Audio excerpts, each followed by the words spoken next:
விடாமுயற்சி டைரக்டர் மகி திருமணி இயக்கத்துல நம்ம தல அஜித், ஆக்ஷன் கிங் அர்ஜுன், ஆரவ், நம்ம த்ரிஷா அப்படின்னு சொல்லிட்டு சினிமா பட்டாளமே சேர்ந்து நடிச்சு லாஸ்டா ரீசெண்டா தியேட்டர்ல வெளிவந்த ஒரு பயங்கரமான ஆக்ஷன் தமிழ் திரைப்படம். நம்ம தான் சொல்லிக்கிட்டு இருக்கோம் இந்த படம் ஒரு பயங்கரமான ஆக்ஷன் திரைப்படம் அப்படின்னு சொல்லிட்டு. ஆனா இந்த படத்தை பார்த்தா இது ஒரு ஆக்ஷன் படமாடா அப்படின்ற மாதிரி இருக்கும். வத வத வத வதன்னு பேசிக்கிட்டே இருப்பாருங்க. பேசிக்கிட்டே இருப்பானுங்களே தவிர சண்டை போட மாட்டானுங்க. கிளைமேக்ஸ்ல இதெல்லாம் ஒரு ஃபைட்டாடா அப்படின்ற மாதிரி இருந்தது.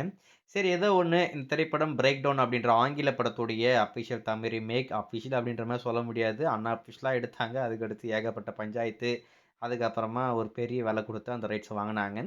சரி இந்த விடாமுயற்சி வெளிவந்துருச்சு. மிகப்பெரிய தோல்வி பெற்ற படமாக மாறிடுச்சு. லைக்காக்கு கிட்டத்தட்ட 120லிருந்து 150 கோடி லாஸ் வந்துருச்சு. இதெல்லாம் ஒரு சிறப்பான சம்பவங்கள். இருந்தாலும் ஒரு முக்கியமான சம்பவம் எப்போ நடக்கும் அப்படின்றது ரசிகர்களுக்கு இருக்கிற ஒரு பெரிய எக்ஸ்பெக்டேஷனாக இருக்கு.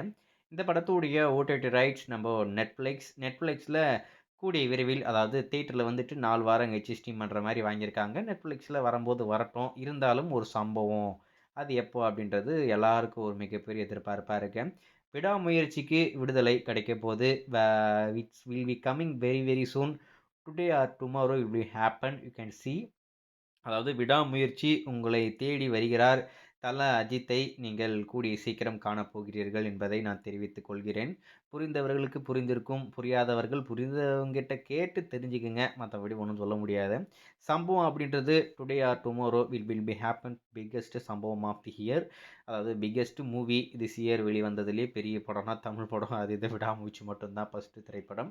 இந்த படத்துக்கும் ஒரு சிறப்பான தரமான சம்பவமாக உங்களுக்கு காத்துக்கிட்டு இருக்கு. பார்த்து பயங்கரமாக என்ஜாய் பண்ணுங்கள். இதுக்கு முன்னாடி பார்த்துருந்தா இந்த படம் உங்களுக்கு எந்த அளவுக்கு பிடிச்சிருக்கு அப்படின்றதையுமே கமெண்டில் சொல்லுங்கள்.